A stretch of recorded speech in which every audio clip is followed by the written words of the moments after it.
So, dude, what's up? So, you know, just get ready for this Texas Ohio State beating that's going to happen. But I'll stop talking about it until it happens. Bro, you see this gray hair? By the time it happens, it may be down here, to be honest. So, You already got gray down there. What are you talking about? and how would you know? I asked your wife. Damn, you talk to my wife more than I do. Everyone, make sure you hit the like button. Let's get this started.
Welcome to 4th and 10U, the home of college football for everyone. Whether you're a die-hard fan who lives for Saturdays or just getting into the game, you're in the right place. Hit that subscribe button and join the team. This is 4th and 10U, where every play is a chance to make history.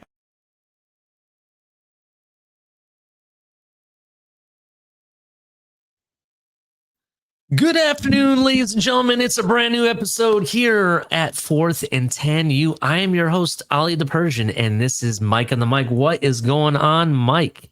How is everything? Oh man, everything's great. Just babysitting for the girlfriend, and my kids are at their mom's, so it's a good night.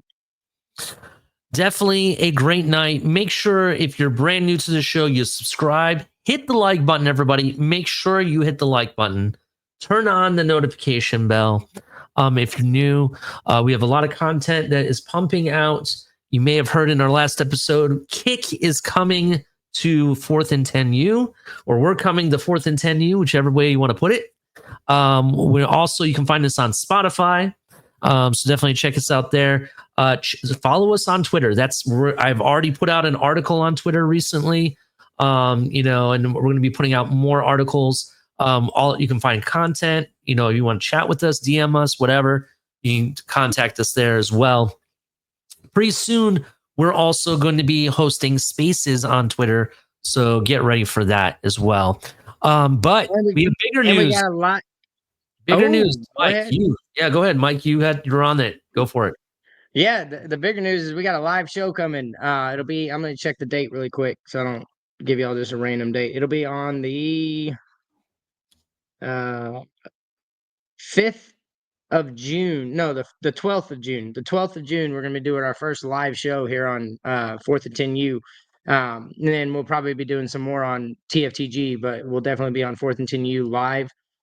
Be something to check out. We'll have some guests on, do a little panel, taking your questions, responding to all your trash talk. It'll be fun. Definitely 100%. Yeah, so definitely check out for that. That is going to be fun and interesting. But before we start, as I do any other thing, I don't really have a good cause for cleats. So starting today in the comments, if you have a cause that you would like us to shout out to, please put it in the comments below. Right? Put it in the comments below. Let me know what cause that is, and we can definitely shout out to them. My cause last week was really based on a personal experience I had with someone. And basically the underlying thing was, if someone tells you to stop, ask questions and stop, right? Don't just assume that you know it all and start, because you never know what you say can be considered discrimination, even when it's not intended. That's really what the philosophy was. Hey, I do have some. It's kind of the cleat fit. Shout out to single dads. I've got a buddy of mine. He's going to be starting a YouTube show. And it's just going to be a platform where he can get on and just kind of vent with the frustrations of dealing with a difficult ex, or difficult baby mama, whatever you want to call it. But there's not there are some single dads out there that I would say the majority of them, in my experience, are good dads. They get the short end of the stick, but be looking for. I'll be posting about the new show soon. But so being a single dad myself, we get there's not a whole light shown on us, especially the good ones. It's more about the single moms, which I get it. But at the end of the day, single dads, single moms, if you're in the same situation, one income, dealing with multiple kids or one kid, whatever it may be. So just shout out to single dads, and I'll have more information on a show coming soon that I'll be being a guest on quite often. That's awesome, man. Definitely. That's awesome. I'll have to check that out. So that is our thoughts on does the cleat fit. I'll have for the live episode, and for going forward, I'll have one lined up for everybody for sure. But I really would like your help. Put it in the comments. I want to know what causes you guys want me to shout out. I'm learning about these causes just as much as everyone else. So I definitely would appreciate that. But that being said, our first topic today that we're going to talk about is big time matchups, right?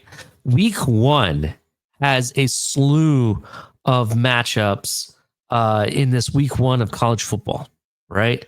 Right off the get-go. And we talked about one in the last episode, Mike. Ohio State versus Texas Longhorns, big noon.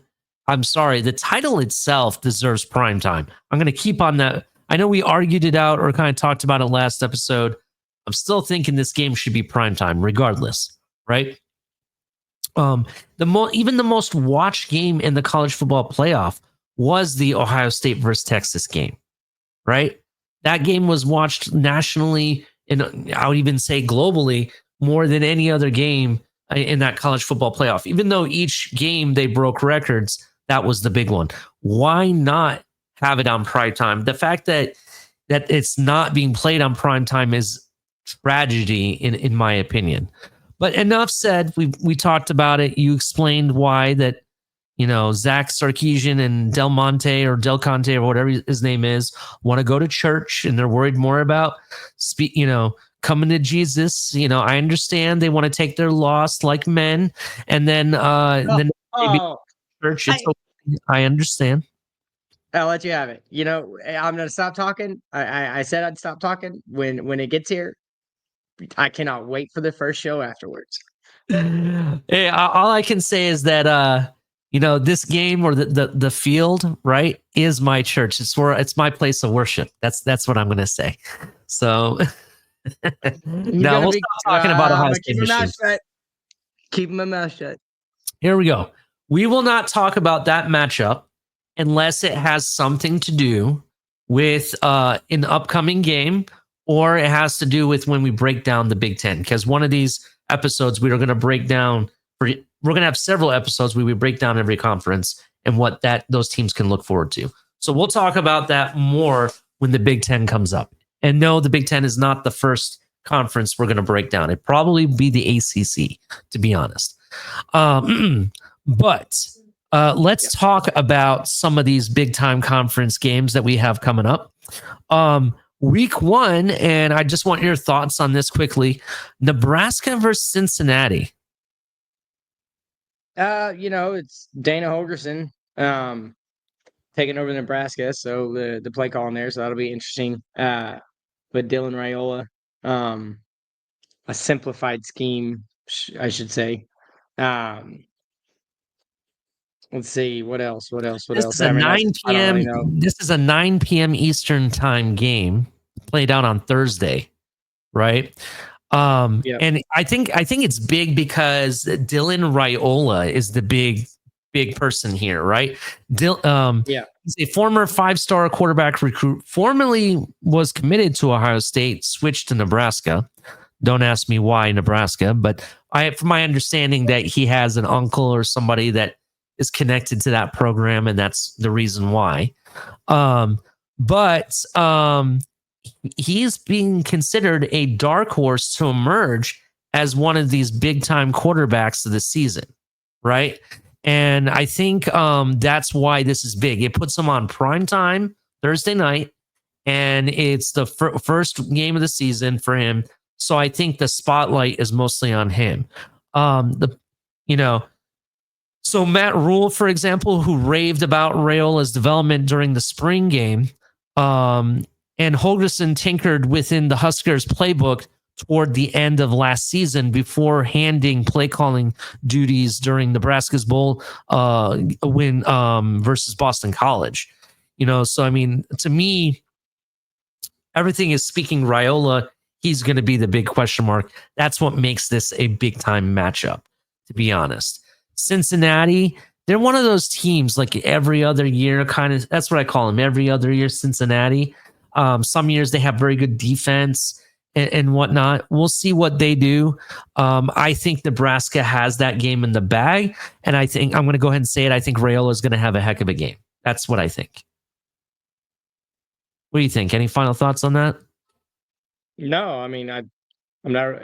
It's gonna be an interesting. I mean, it'll be cool. It'll be the first game. It'll kick it off. I'll be excited. But I don't really. Yeah, that game doesn't move the needle for me.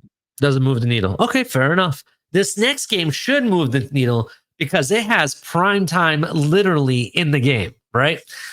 Georgia Tech versus Colorado.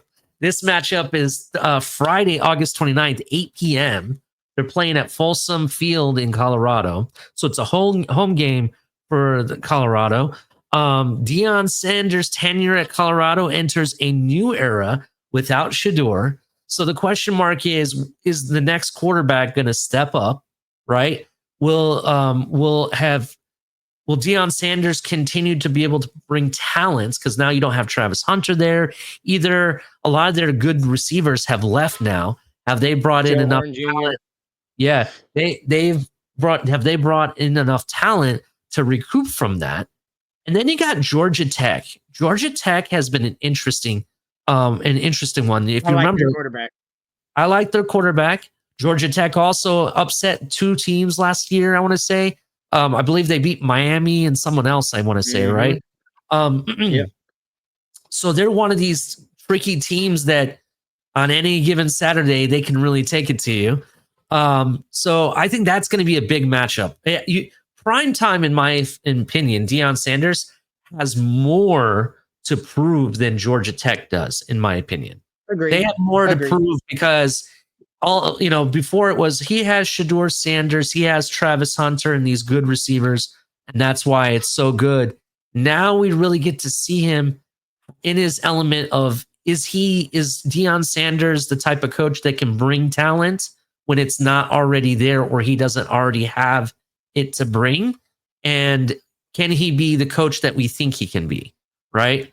That will be the big question mark here. It'll be very interesting. I did like, in a side note, I do like what Dion has already done in the offseason in the sense of bringing in better coaching talent, right? He brought in Marshall Faulk. He brought in the former coordinator of the Tampa Bay Buccaneers. What's his name? Damn it, I can't think. Byron Leftwich. Thank you. The guy who on one leg got carried to line of scrimmage by the Steelers. I'll never forget that. So shout out to Brian Leftwich. I really think Brian Leftwich is a head coach in the making. Byron, yes, what I said. Byron, whatever. Oh, did you hear Brian? I thought I said Brian, but I could be wrong. I'm sorry. Byron. I really think he is a head coach in the making. So yeah. Well, he's a very talented offensive coordinator. What capacity he'll be used at Colorado, that will be interesting. I'm very excited to see what they do. But Georgia Tech, on the other hand, they have some vets on their team from the ACC. They know how to play some of these bigger teams, even though they were David in a lot of them and not Goliath. So it'll be very interesting what happens with Georgia Tech and the Colorado. Any final thoughts on that, or any thoughts on that matchup? Does it move the needle for you? Not really. I mean, I don't expect Colorado to be very good early in the season. They might catch fire towards the middle or the end, but I wouldn't be surprised if Georgia Tech beats them.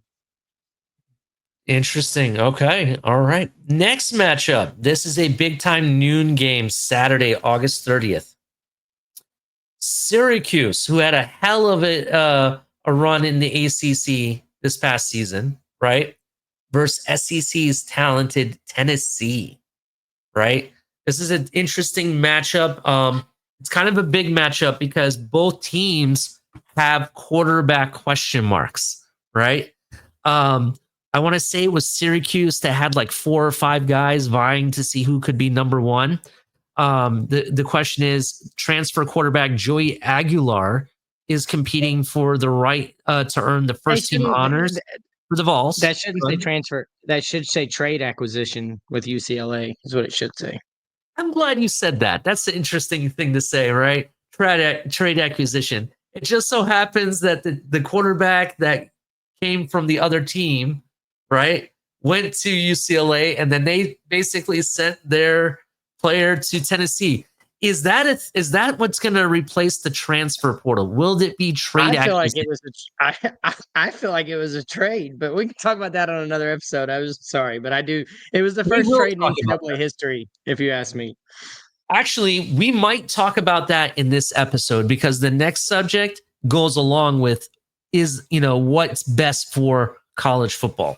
And there's some comments a certain coach made. I want to get your thoughts, but maybe this is a way that transfer portal at least makes sense, and we will talk about it. We'll definitely talk about it. Yeah. But for this game, that's gonna be a fun game. Definitely, I think it's going to be a fun game. Syracuse is one of those blue collar teams that their program is on the rise. To be honest, you look at what that coach has done since he's taken over. He's definitely brought in talent, right? He's gotten their program off and running. And Tennessee is always one of those teams that can always compete in the SEC as well. They've been able to compete with teams like Alabama and so on for the past couple seasons. So Fran Brown is the coach I was talking about. He's done some wonders with Syracuse. So we'll see what they do. The biggest question mark, which team has the bigger quarterback issue? Is it Tennessee or Syracuse? Because both of them have question marks. Yep. The next matchup is a big one, especially for SEC and ACC fans. Alabama at Florida State. Right? This is being played. I'm excited about this one. You like Alabama, you said? I'm excited about this one. I mean, I do think Alabama ends up walking away with it, but Florida State has something to prove. So That's probably my favorite. Of the ones we've talked about so far, is my favorite. Yeah, it is really interesting what's going to happen here. You have you have what's his name? Gus Malzahn, I think is his name. Mm-hmm. He's the guy that's taken over the offense at Florida State, and they have a quarterback that they got transferred in, I think, too. Yep, Boston College kid. I can't think of his name. Thomas Castellanos. Yes. It's going to be very interesting, right? Alabama had an up and down season last season. Milroe is gone now, right? As well as some of their talent is gone. They got a first-year offensive coordinator too, Ryan Grubb. Oh, at Alabama, that will be that'll be interesting. But they do have the if there's a 1B to Jeremiah Smith, it's Ryan Williams. He's a monster. Well, Wide receiver. Ryan Williams be the guy. That's the question. He was 17 years old during the entire season last year, and he's a freak. He did a move. I watched him on the sideline catch the ball, put his foot in the ground, pirouette around a guy, and then just take off up the field. Nobody could catch him. It was one of the best moves I've ever seen a wide receiver make in college. Period. He's a stud. It's him and Jeremiah Smith. They're 1A and 1B, and the numbers will back it up this year. I promise. Well, 1 second. I'm just pulling up some information. I'm looking up information on the Alabama quarterback, who I think is Ty Simpson. I'm like, who's Ty Simpson? So I was trying to find some information about him. He's got a good arm. He's not nearly as mobile, but I think he's going to be able to run the offense pretty well. When you got the weapons they have, it's going to be fun to watch Alabama this year. I think that's kind of what I miss about Alabama. Watching Alabama, they used to be very fun and exciting, and the last couple seasons, it just hasn't really panned out for them. But I personally think in this game, I do have Alabama winning this game. Florida State's on the decline. They need a lot of help. To go back to the other games, I had Nebraska winning. I'm going to go ahead and say it right now. I bet you Georgia Tech beats Colorado. Yeah, that's what I called. And then I have Syracuse beating Tennessee. Now that one is kind of crazy, but they have quite. I disagree there. I got Tennessee, so we differ on that one. I'm gonna go Syracuse only because I think Tennessee's their team is good, but they've lost a lot of players to NFL, as well as their quarterback just up and going, and there's question marks who's going to be the quarterback. That's why I got Syracuse. I think overall the program at Syracuse is a lot more built, and they don't have that dysfunctionality where players just up and leave out of nowhere. You know what I'm saying? That's I think it's a 50-50 game, but I'm giving the edge to Syracuse. We both have Alabama. What's interesting is that game is also not being played at home for either team. Oh, I know. It's at the Mercedes-Benz Dome in Atlanta. Yeah, that's what's interesting too. So let's keep it moving. This game is the first big. Yeah, this next game is the first real big game. Definitely a big time matchup. LSU at Clemson. Yep. You got a projected number 1 overall quarterback taken on LSU, and then you got Clemson with who, when that quarterback comes out, he could be a top 2 or 3 quarterback as well. So. Garrett Nussmeier, I think, is whatever his name is. I can't remember the guy for LSU. And then the Clemson quarterback, he's a Texas born and raised kid. Yeah, definitely. It's very interesting. LSU is one of those teams that always seems to have a lot of talent, especially on the offensive side of the ball. Clemson is they're coached a lot smarter. They have more technically sound but talented players on the defense mostly. It is very interesting. I think this is a big season for both teams. Will Clemson repeat on their way to another college football playoff? And will LSU start to compete for the SEC? I'm going to say I kind of have Clemson edging LSU out in this one. No, I got LSU. Easy. LSU easy. All right. Yep. Maybe LSU. I kind of see what you're saying, but it's at home though for Clemson. So it'll be interesting. You know what I mean? They were the ACC champions, so. Oh, I agree, but I got that quarterback for LSU is the real deal. You think so? Oh yeah. Okay. You'll I'll be give it impressed to with you. them. I was kind of 50-50 on this game, to be honest. I just have this feeling that LSU is going to break hearts and it's not going to be the season they want, to be honest. I keep having this feeling. But I kind of think you might be right. Because usually what ends up happening is LSU always starts off hot. You know what I mean? So you might be kind of right, to be honest. But this is a big time matchup. It'll be a big question mark. I'll say whoever wins this game, I think is going to have an okay season after this one. So and Clemson struggled 2 years in a row in their opener. That's And true. this is probably the best team they faced in an opening week game in a long time. So, anyways, I got LSU winning that one. You got Clemson, so we differ on 2 of them now. All right. I didn't want it to be that easy. Next game. This one is not really, it's kind of a big deal for people that live in the region. Virginia Tech versus South Carolina. It's being played also at Mercedes-Benz Stadium. So they're getting like back-to-back games at Mercedes-Benz. Virginia Tech, they're loud and proud. All the Virginia Tech fans are loud and proud. The Gamecocks, who I want to say South Carolina had one of the better defenses in the league or in the NCAA. They're all gone. They're all gone now. That's the big thing, right? They all got drafted. It seemed like if you weren't from Ohio State, you were from South Carolina. That's how it felt in this draft. Or Georgia, or Texas. Those were the 4 teams that were getting picked left and right, right? I do like Sellers though, the quarterback for South Carolina. He was so close to beating Georgia. Oh, he was so close. Yeah, I do like Sellers. I think it'll be very interesting. Virginia Tech always comes to play. You know, the hype around their team usually comes.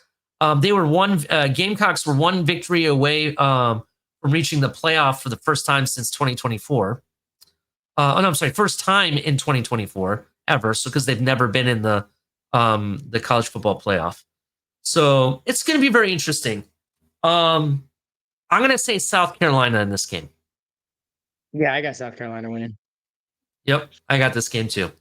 The next game I want to say is probably the biggest game on this list we're looking at, right? And this next to the LSU Clemson game, which is really a primetime game, I want to say this is the next big time primetime game. Notre Dame versus the Hurricanes, right? On paper, this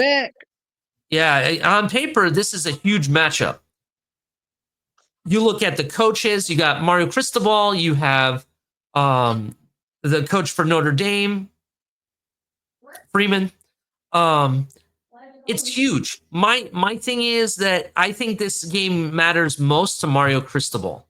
The reason being is we're in year 4 now of Mario Cristobal, I want to say. I think we're in year 4. He needs to lead the Hurricanes to be competitive. He needs them to win the ACC. They need to get into these playoffs, right?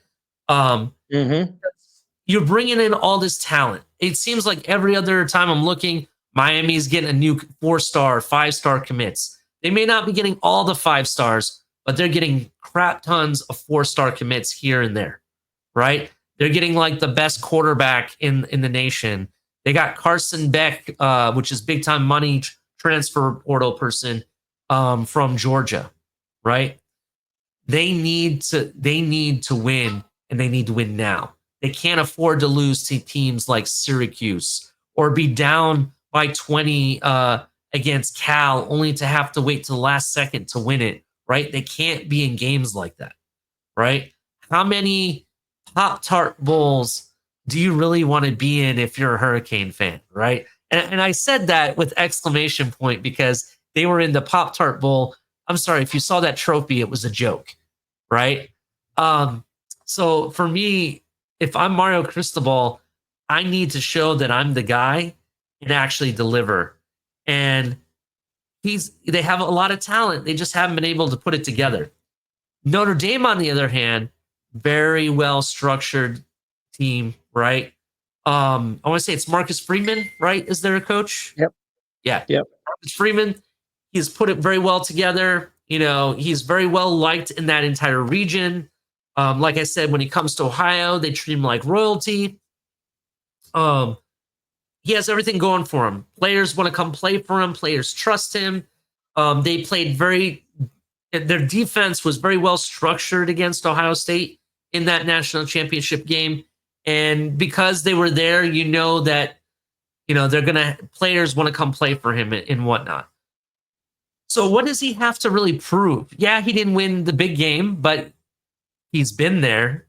He's definitely building a program. So players definitely want to come play for him, and he's delivering on it. Mario Cristobal hasn't delivered on it yet. The first 2 seasons weren't pretty. This last season, it sounded like they had a good time, but it really wasn't a good time when you really think about the end result, right? So that's why I think it means more. The game's being played at Hard Rock. I want to say I'm going to give it to the Hurricanes because they don't have question mark at quarterback. I got Notre Dame. Okay, you got Notre Dame. That's fine. I just think there are bigger questions on the offensive side. Quarterback, I'm telling you what, that quarterback Notre Dame has can sling it, bro. Which one? He came in for Riley Leonard. Is Riley Leonard still there? Neither is the quarterback you're thinking of. Riley Leonard's gone, right? Yes, and the quarterback you're thinking of that can sling it transferred out. Oh. That's why I said, yeah, let me find his name. I know who you're talking about. I'm still going with Notre Dame. Okay. All right, that's fine. I just think that the question marks for Notre Dame is that who's their quarterback going to be? So I know they got somebody. I just don't know, is it really going to pan out? Every time they bring in transfer quarterbacks, you look at it, the last couple seasons, it hasn't looked good.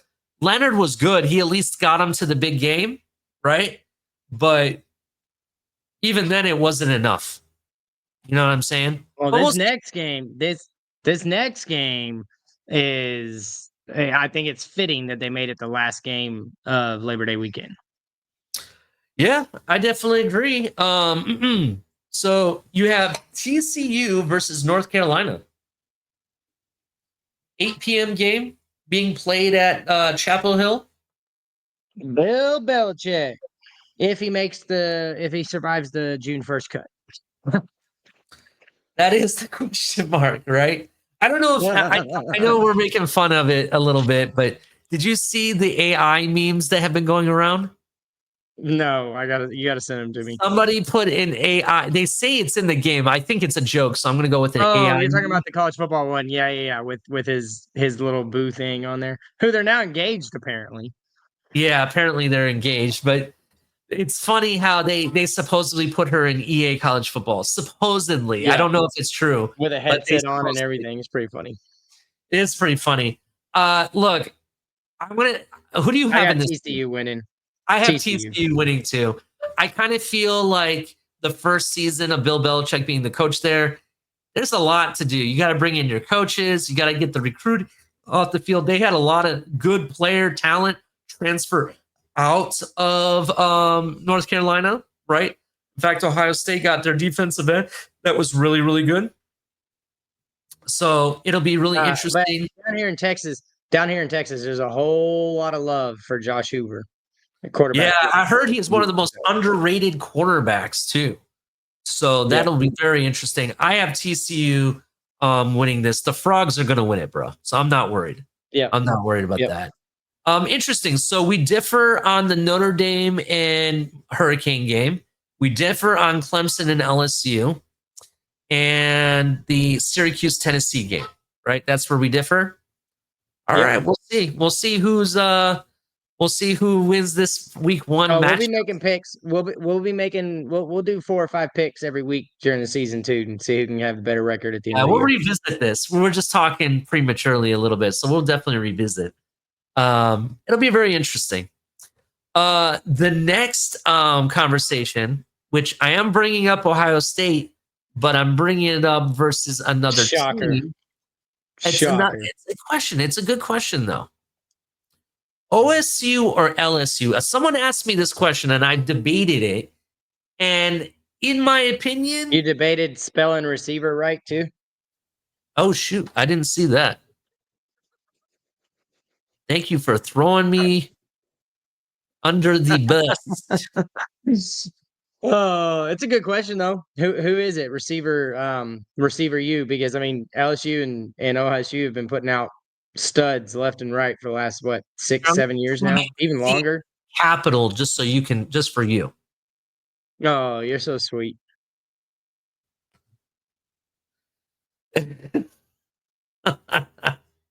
Love it. So it is very interesting, right? You look at who's come out of LSU. You had Jamar Chase, right? Was it Malik Neighbors? I think Odell Beckham. Hang on. Yeah, Malik Neighbors, Jamar Chase, Odell Beckham, Jarvis Landry, Justin Jefferson. I mean, they've produced some absolute monsters. Yeah, they have. Brian Thomas Jr.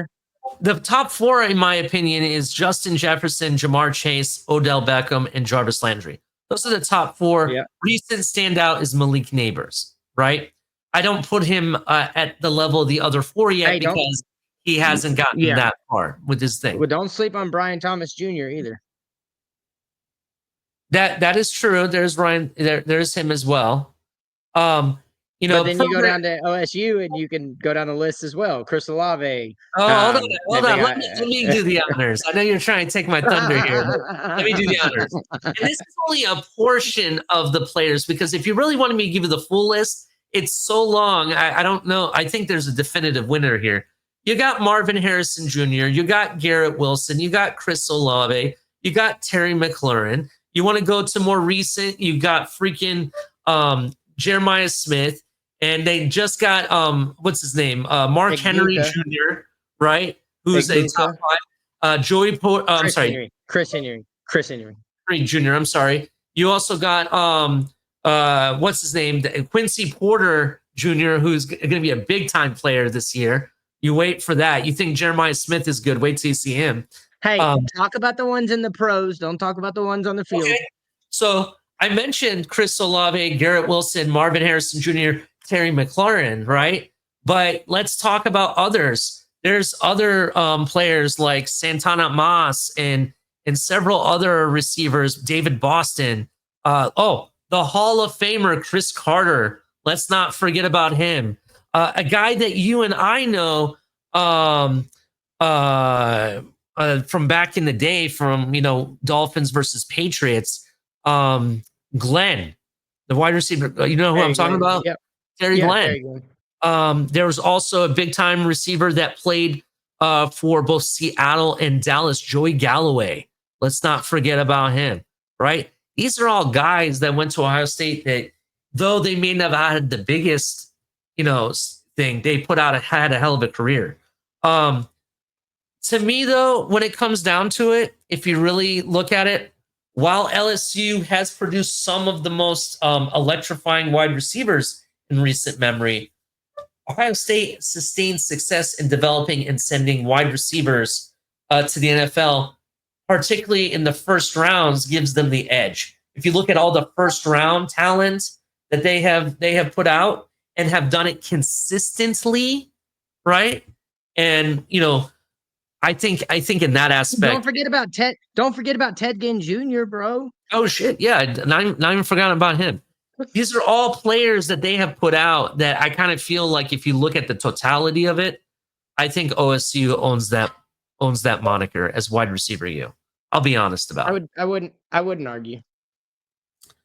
Not to say that there's anything wrong with what LSU has done. They've definitely tried to compete, but if you look at the totality, I think OSU has the edge. That's where I'm at. I mean, Um, if you go by recency, LSU's dominating in the NFL with Jamar Chase and Justin Jefferson.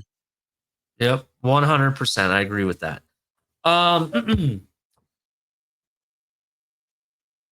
One other thing, real quick, Mike, what if there is a school that you could feel could be running back you? Who would that be? And hold it Alabama. down for a minute. Hold it down for a minute. Tell me your thoughts. Oh, it's Alabama for sure. They just turn them out like, I mean, their second and third stringers get drafted after they wait their turn. Derrick Henry, Josh Jacobs, Mark Ingram, TJ Yeldon. Oh man, you just go down the list of them. Najee Harris. It's definitely Alabama. Used to be Texas back in the day, but it's been a minute since Texas is anything you. But definitely Alabama as far as running back you.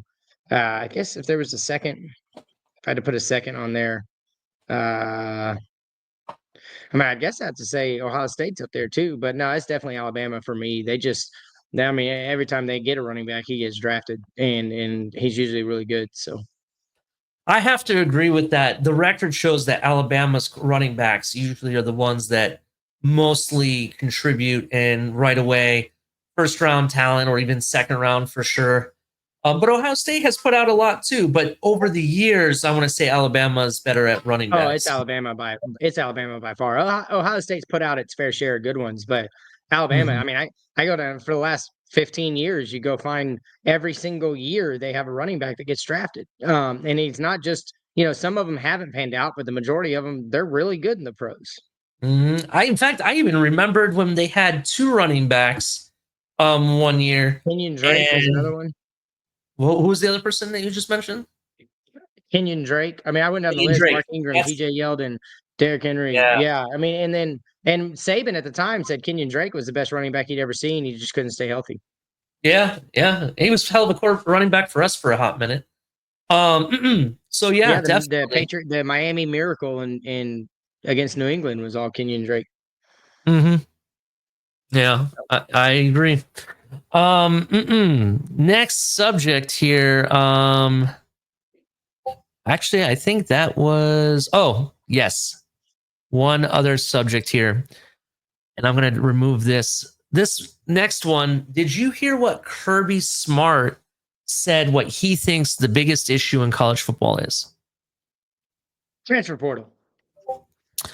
Exactly. That basically, while meeting with the media on Tuesday, Smart gave a lengthy explanation of why he believes the timing of the transfer portal windows has been the biggest problem in college football.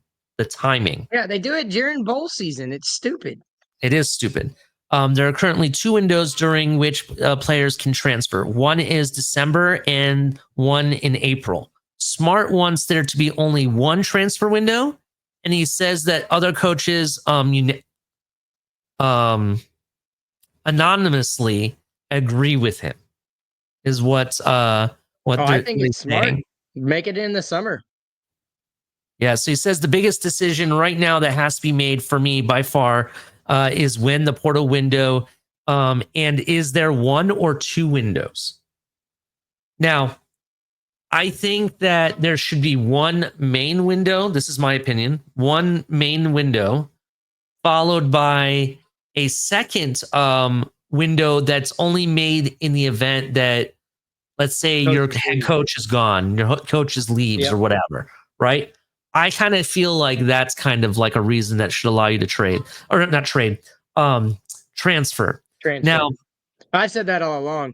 Yeah, I think the only reason you should be able to transfer is if whether it's a family emergency and you got to go to your home state, take care of your mom, dad, whatever, or if your head coach leaves, the person that recruited you. If the person that recruited you leaves, feel free to transfer. I get that, but I still think you should sit out a year too. Yeah, I agree. I can understand that. That makes me think about this though. We talked about trading. I know you jokingly said it's the first NCAA trade that was ever done. Is that a way to fix transfer portals? Like, let's say there's one transfer portal window, right? and then you can offer a window that allows teams to make trades like that. I mean, I would love to see trades in NCAA. I think it'd be great. There's too much that goes into it. Scholarships have to match up. The NIL money now has to match up. I mean, the kid has to want to go. I mean, it's hard, but I mean, I think it would be great for the sport. I mean, oh man, that'd be the greatest hot stove that I've ever seen in my life would be trades in NCAA. I think it would be fascinating. Well, I'm just thinking about it because, like you said, like we have to not just look at these kids as athletes; they're also students. So they're studying a certain thing, you know. You got to have the same or programs whatever. at the same schools, all that kind of stuff. But there are some athletes that are playing in college that have already maybe like met their degree requirements and graduated, but they're still playing in college football. Maybe those players meet the eligibility to be traded. Like you have to have like a certain eligibility, certain amount of credits, like all of your electives done. All you have left is core classes. That'd be something to look at. Yeah, I kind of feel like it would have to be something like that. But it's really interesting. I'm just curious what you thought about that. And I've been telling everybody that the transfer portal is really the biggest issue. I don't really care about paying players. Ever since they, I don't either, but ever since they stopped making you sit out a year, it's just gone crazy. Yeah, I mean, when you transferred, you didn't get to play. You had to sit out a whole year. And if you're worried about paying players, the reality is that the NCAA and these universities are making billions of dollars off of these young athletes. They can afford to pay players, right? Now, I understand there are some schools that might be a smaller school. Maybe they don't have the financial backing that the other schools have. I get that. Maybe there's something that should be done for those schools because of that, right? But I don't think that should stop teams from playing their players. What I do think is that allowing players to just up and leave when your team already spent the money on you and invested in you, and you just let them hanging with no other recourse, right? That's what we just saw happen with Tennessee and UCLA. That right there is the reason why there needs to be limits on transferring. That's the prime example. So, yeah, so that's really interesting. But that's all I really have for today. I mean, do you have anything for bottom line?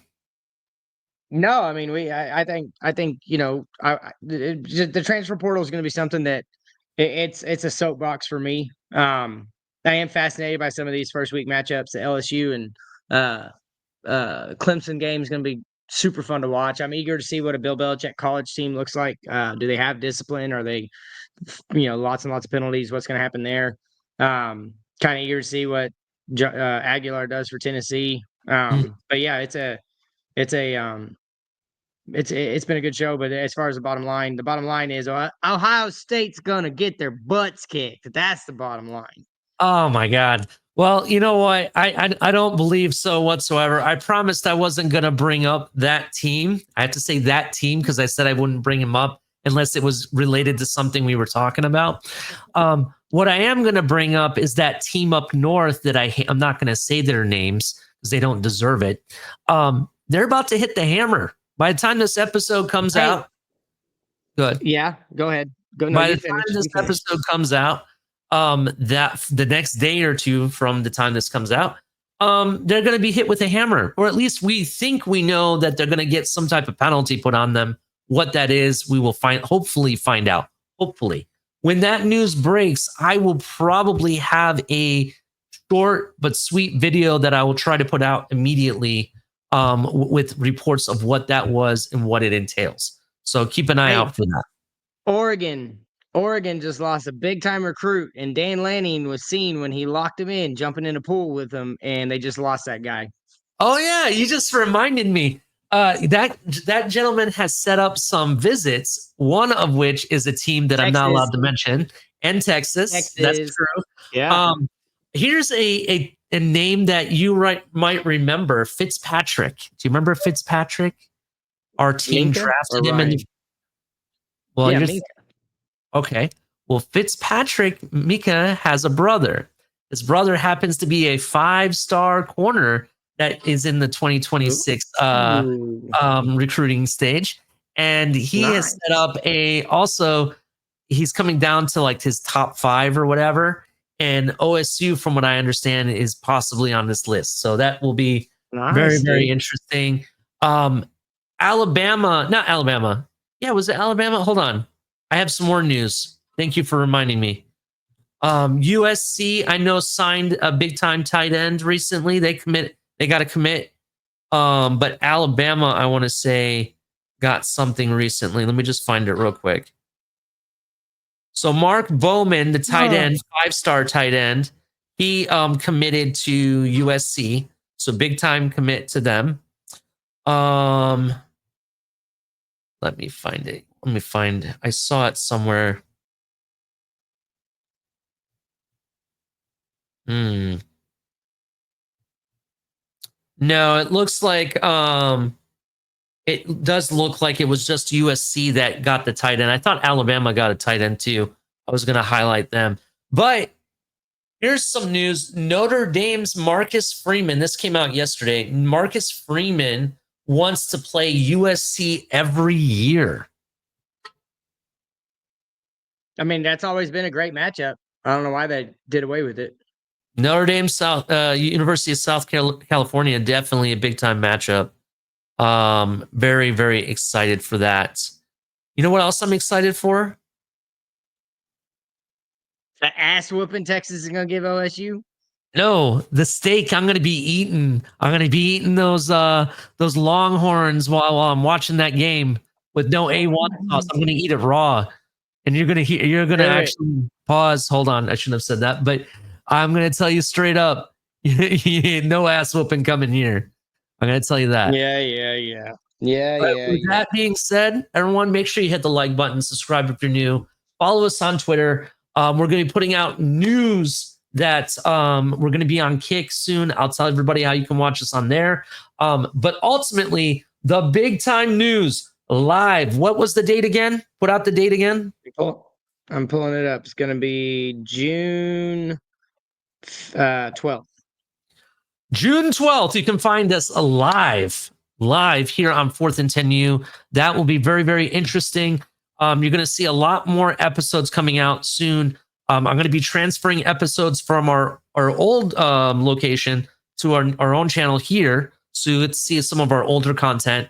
And in addition, you'll also get to see shorter episodes that we're going to start having. Stay tuned for that.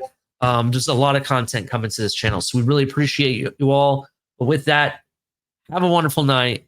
It was a pleasure. Until next time, Longhorns are going down.